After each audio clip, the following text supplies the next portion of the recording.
Hey, I'm ElusiveKev, Mr. Curl, and welcome to MotoGP 15 Career Mode, where we are taking Elusive Racing from Moto3 obscurity to MotoGP glory, hopefully in this series. But last time out in Argentina, we were trying to bounce back from a poor round in Austin, and we had an alright qualifying, but on the first lap of the race we had multiple incidents, and despite fighting our way through the field from the very back, in the end, we could only finish 16th. As you can see, outside of the points, we can't afford to do that in Spain. We're really dropping down the championship order, as you can see.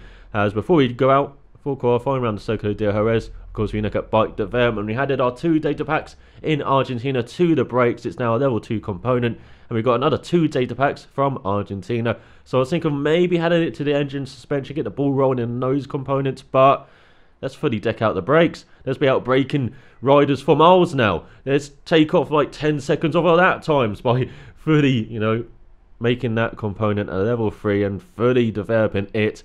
And so hopefully we can make some moves in the race if we qualify down the order like we did in Argentina and Austin, as we go on to this beautiful circuit for bike racing. It's not really, a car racing track I find, but beautiful for car racing, even though it's held, quite a lot of F1 races. As we go past the crowd on the right hand side, wave to them as now we approach the first corner, get it down the first, get some end-to-end action as we miss the apex there, as we got a rider in front of us. Hopefully he doesn't obstruct us on this qualifying lap, and then more end-to-end action into the second corner, even tighter right hand bend as we got to get in the power early as we go for a flat out left hand kink and then a virtually flat out left hand kink. I took a bit of a confidence lift here, but you can really take that flat out if you get that line absolutely right. Then into the second sector, into the sweeping right hand bend, get it down the second gear. You see us make up some time on the riders around us. As you can see, made up loads of time on the rider in front. Hope he's giving us some slipstream as we go down this back straight and approach this very tight hairpin, most famous from 1997 with the F1 cars when Schumacher disagreed with Villeneuve's move.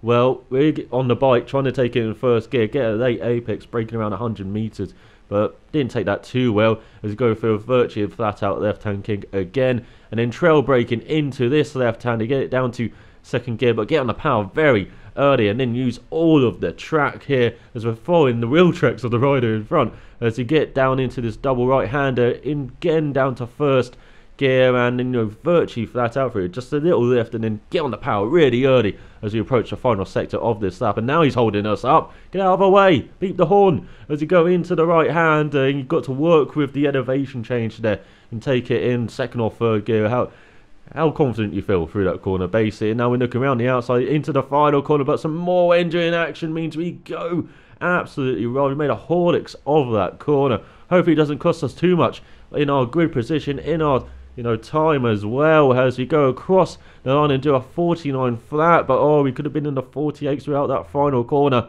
and that would have maybe put us on the front row as we are 5th on the grid. Our best qualifying performance by a country mile so far this year's Danny Kent once again crowd pole ahead of Olivier Navarro.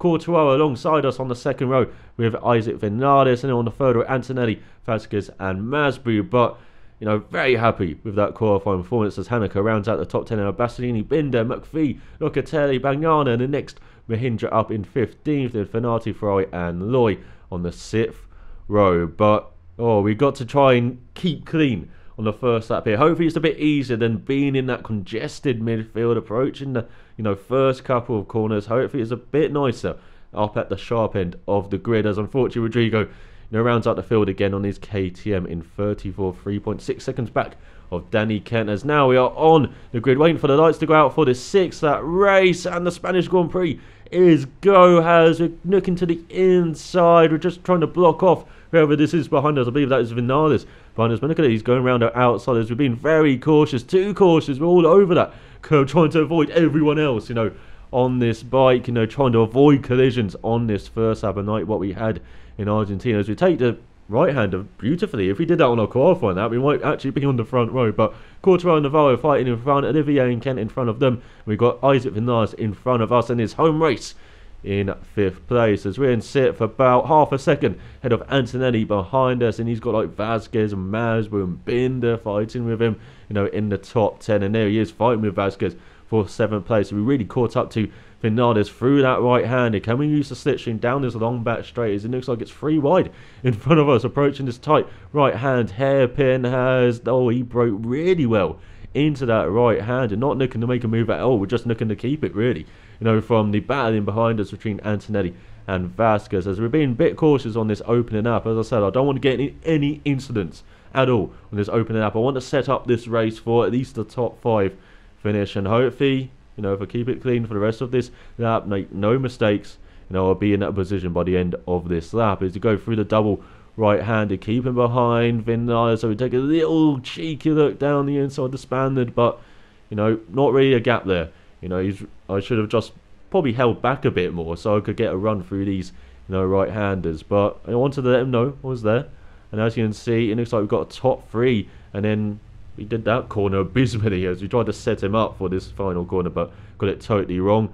And as you go into the final corner, yeah, as I said, top 3 there, and then it looks like Navarro's back, and then there's Vinales, as it looks like it's Kent from Quartararo, from Oliveira, then Navarro, Vinales. We got our data pack as we're ahead of Vasquez, Antonelli, Masbu, and Haneke rounding out the top 10, and we're half a second behind Vinales. Look how much, you know, that mistake into that fast, you know, penultimate corner cost us, you know, almost half a second.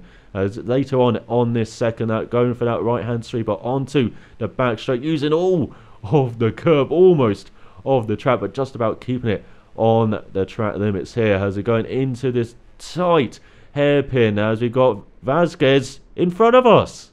Where did he come from, the Spaniard? He was like 0.4 of a second behind us. He dive bombed us from miles, and now we're down to 7th place, and he's fighting with his old friend Vinales in front of us. I have no idea. I was actually shell-shocked when I recorded this race, seeing Vasquez just go down my inside. Never seen an AI make such a perfect dive bomb before, but Vasquez did it, and now we're on 7th. We're following him through. Are we taking a little cheeky look down his inside? Yes, like we did with Vinales on the first lap. And look at this, we're 0.8 of a second ahead of Antonelli. He's pulled away quickly from his Italian, you know, mate there. It looks like Vasquez has... We're keeping behind him. Hopefully he gets in a bit of a battle with Vinales, as we've seen previously, you know, in these videos this season. So keep behind him. We've got Navarro dropping back as well. It looks like the top 3 have kind of checked out, unfortunately, but we're in a battle for top 5 at the end of this second lap, not in a position where we wanted to be, as Olivier did the fast lap of the race, but he's still behind Danny Kent with Courtois in third. And now there they are, battling in front of us. We're going to the right-hand sweeper. Oh, we're making it 3 wide. Oh, we're getting the elbows out. We're ambushing their battle, and we're up into a top 5 position on this third lap. But of course, as we saw in the previous lap, they might, you know, go down our inside here, and they definitely are. There's Vinales, there's Vasquez going wide, trying to do the cutback move here, but oh, not quite getting on the power early enough, and they're getting a good exit. As Antonelli's down to 10th now. He's been ambushed by the Red Bull KTM twins, it looks like, in the bottom left. As we got a great run on Vinales and Vasquez as he dived them down the inside into that left hand. We've got Vinales on our outside, but we got the inside line for the double right coming up as we just about hold it, as he did got some injury in action. Oh, he's given our wheel a little tap there, but we're holding on through that right hander where we're, you know, we showed we were stronger than them into that right hander, and we've held on to 5th place, 1.3 seconds now behind Navarro, and he's about a similar gap behind the top 3. So I'm not sure if we can fight for a podium, but we're going to be pushing hard for the rest of this race now, as we're in 5th place as we come to the halfway mark of this race. We've got Kent and Courtois behind us.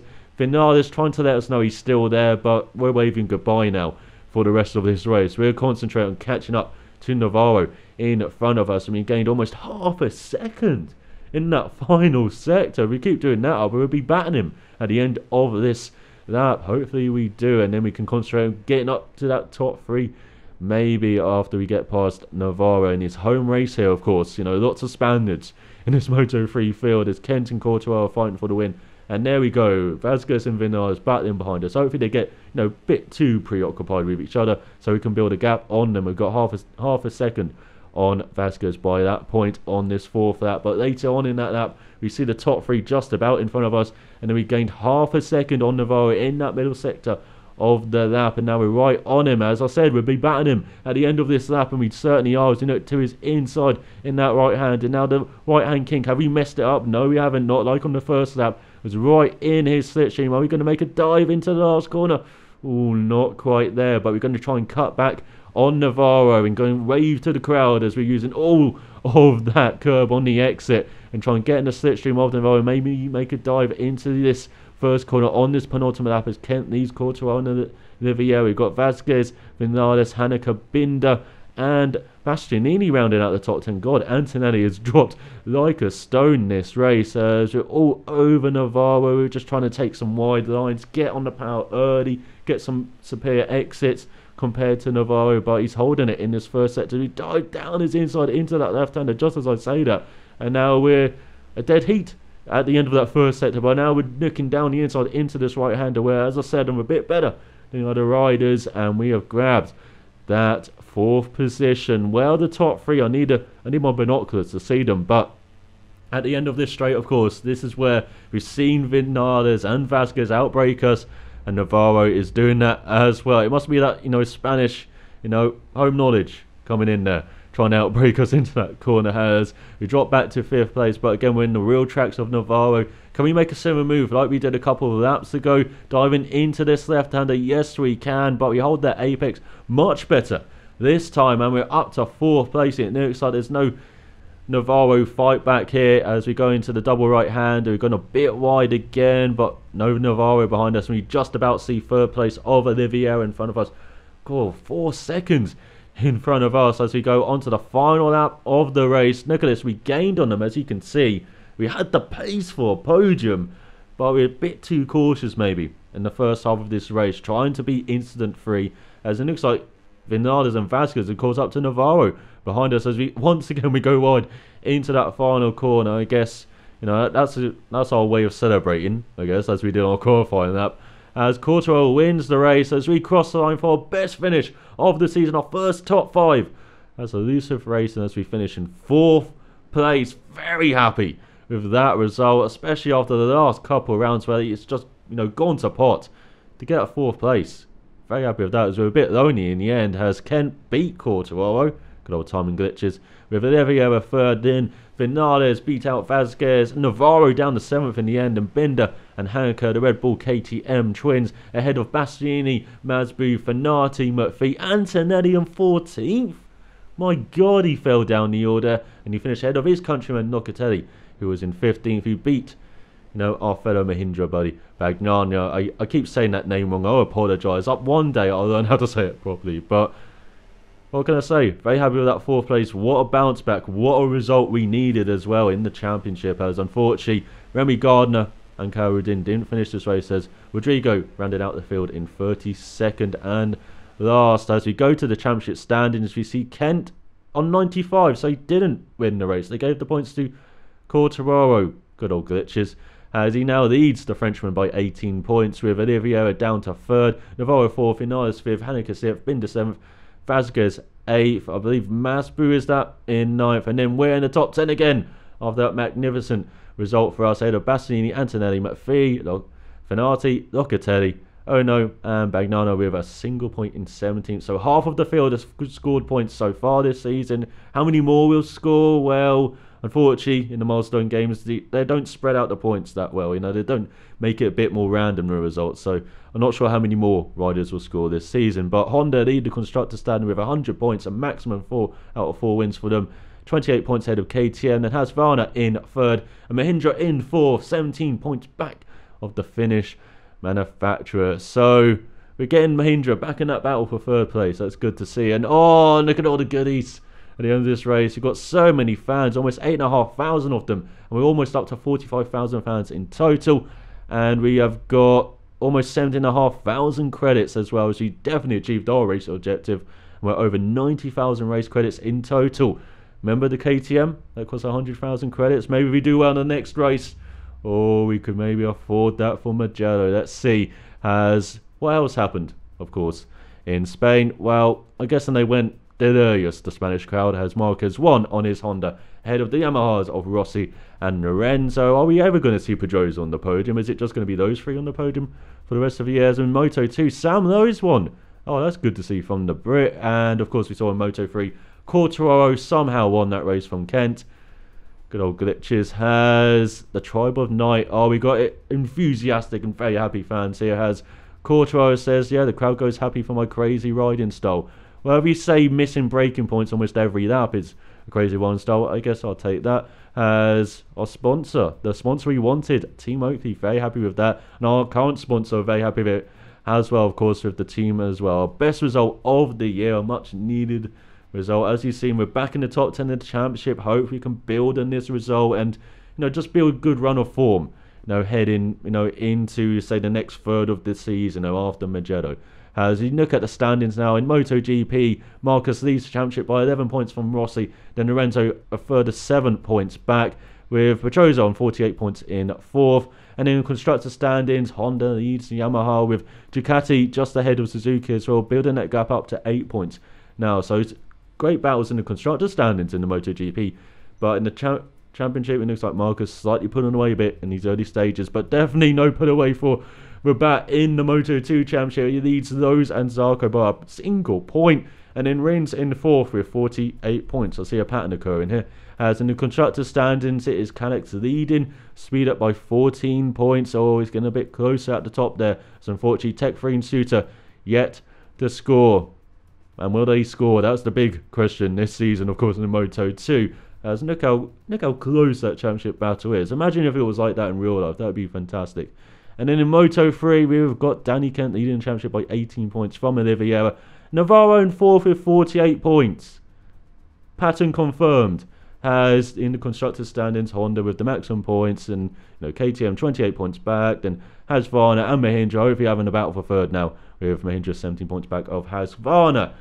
But let's look to the calendar of mystery for the 5th round of this season, and we are going to France, to the 2.6 mile Bugatti circuit at Le Mans for the Monster Energy Grand Prix de France, as that record is held by our Mahindra buddy Bagnano in 2014 with a 142.5. Is that, or 0.6? I can't exactly read that, I'm a bit blind, but I wasn't blind that race. In Spain we got a superb result, 4th in the 4th round of the season, quite appropriate. Can we continue that though in France? Can we finally build a good run of results and recover from those shocking 2 rounds in America and Argentina? Well, thanks for watching, and I will see you next time.